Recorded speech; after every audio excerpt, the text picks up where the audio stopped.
When something becomes large enough, it stops feeling human. When something becomes large enough, it stops feeling human. There is a point where size no longer registers as big, it becomes abstract. Our minds evolve to understand bodies, tools, shelters, trees. We understand what we can measure against ourselves. But when a structure rises beyond that internal reference, something shifts. The logic we rely on begins to weaken. The brain searches for comparison and finds none. And when there is no comparison, scale turns into something else. It turns into power. The human limit.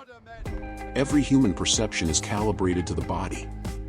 Our sense of distance, weight, and effort is built around what we can lift, walk, carry, or build.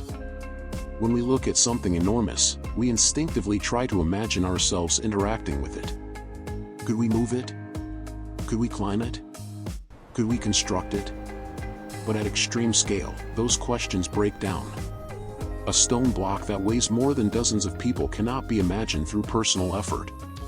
A wall that stretches beyond the horizon cannot be understood through individual experience. The mind doesn't compute the labor, it abandons the calculation. And that abandonment is important. Because when logic stops, interpretation begins. Small projects are intuitive. We understand how houses are built. We understand how roads are laid. Even large buildings in modern cities follow visible systems, cranes, machines, steel frameworks. But ancient megastructures operate beyond intuitive logistics. Thousands of tons of stone. Transported without engines. Positioned without modern hydraulics. Coordinated without digital communication. The scale of organization required is not just physical, it is systemic. At a certain size, labor is no longer a task. It becomes a network. What appears as stone is actually coordination. What appears as mass is actually management. What appears as structure is actually invisible structure behind it. And when the scale hides its own process, the result feels almost effortless, even if it wasn't. Size does something else. It alters perception.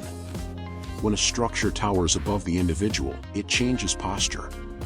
It changes voice. It changes the way people move within its presence. Humans respond physically to scale. We slow down. We look up. We lower our voices. We instinctively recognize hierarchy. Scale creates distance. Distance creates authority. Not because someone says it does, but because the body reacts before thought does.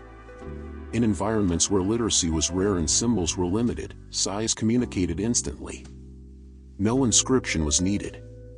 No explanation required. The magnitude spoke first.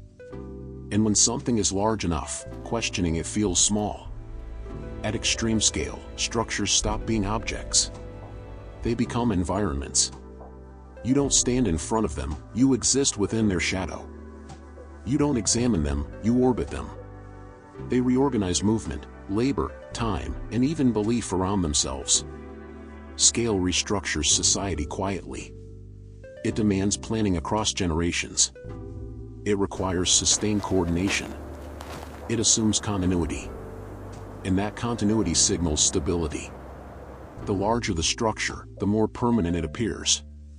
And permanence is persuasive. There is a threshold where size alone becomes language. Beyond that threshold, explanation is unnecessary. The effort required to produce something massive implies capability. Capability implies organization.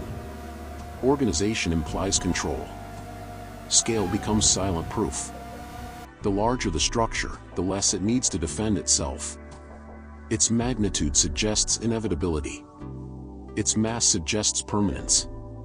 Its presence suggests order. And once size replaces argument, power no longer needs to speak. It simply stands. But scale was never random. It followed patterns. Ratios. Alignments. Precision. And when size meets precision, something even more unsettling begins to appear.